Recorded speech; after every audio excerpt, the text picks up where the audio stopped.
లేదు కొత్త పింఛన్ అని పెట్టినాం. ఆ కొత్త పింఛన్ ఇస్తలేడు. వీడికి 2 సార్లు పెట్టినాం, 2 సార్లు ఇస్తలేడు. అవి అత్తలేదు. మహిళలు కోటేశ్వరాలు చేస్తాడు. వాడేనాడు చేస్తాడు బిడ్డ, ఇంకా ఉన్నది లేదు గుంజుకొని తింటాడు అంతే. అందరూ దొంగ దొంగ అంటారు. దొంగే మరి, ఎందుకట్లా? దొంగ కాకపోతే బస్ ఎక్కితే పైసలు పోతే ఫ్రీగా కూర్చున్నాం. ఇప్పుడు వేసి సర్తారు బలం ఉన్నోళ్ళు, బలం నెలలో కింద పడతాను. ఏం చేస్తాం మరి? నెలకు 6,000 7,000 మిగులుతాడుగా మీకు. ఎందుకు అని మిగులు పాడబడా దెబ్బలు పడి మళ్ళా దవాఖాన పోతే మళ్ళీ 5,000 కానీ బట్టి ఏమిటికి 6,000 మిగులు. మరి పడుతూ కొడుతుర్రు, సదనైన వాళ్ళు కొడుతుర్రు, నూకేస్తారు. నూకేసే వరకు దిప్పుకు అంటే ఏం చేస్తాం? రేవంత్ రెడ్డి వచ్చినాక గ్యాస్ 500 కొత్తందా? మాకైతే ఎత్తలేదు ఈ వరకు. తులం బంగారం ఆయన బంగారం మీద మన్వయ ఇంకా తులం ఇస్తాడా? ఇంకా అప్పుడన్నా 1,16,000 ఏమో వచ్చినాయి. అయితే ఇప్పుడు ఇంకో మాట అంటాడు, నేను మహిళల్ని కోటేశ్వరాలు చేస్తా, వాళ్ళు నాకు అంటాడు. ఓట్లు వేస్తారా మీ మహిళలు అట?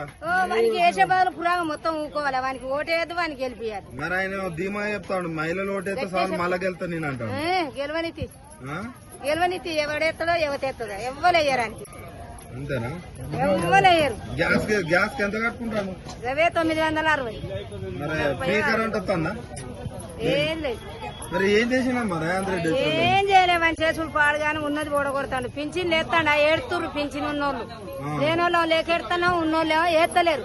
వాడు ఎత్తలేడు, వీళ్ళు తింటలేరు. రైతు బంధు ఇత్తన పద్ధతి తెచ్చుకోగానే రైతు బంధు వేసు. ఇప్పుడు అసంటిది రైతు బంధు బంధు. రైతు 15,000 అన్నాడుగా. తినాలి కానీ వాడేమెత్తాడు. ఇక తిట్టుడు లాభం లేదు. ఇక అంత ఇంటే బాధ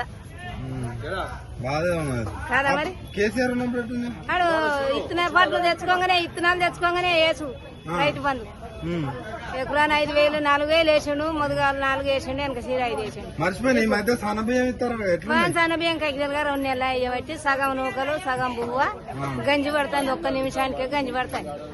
ఇంకా దొడ్డు బియ్యం అప్పుడు మంచిగుండే ఒప్పాడి కాకుండా.